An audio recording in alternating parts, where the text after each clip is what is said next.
This is Mavic Air 2. You may have some questions, like, So what's different? well, let's start with the larger sensor. There's a lot more pixels, 48 megapixels. Yeah, but photos aren't really my thing. Don't worry, we've got you covered.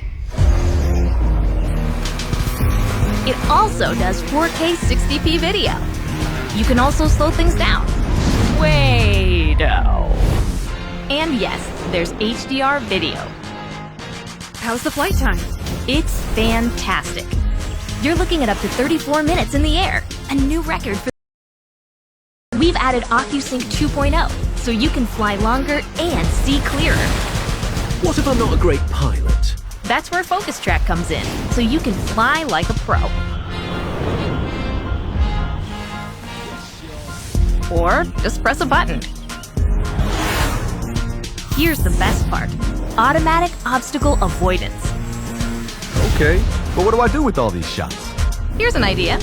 Use the DJI Fly app to edit and share your moments with just a tap. So, what's different?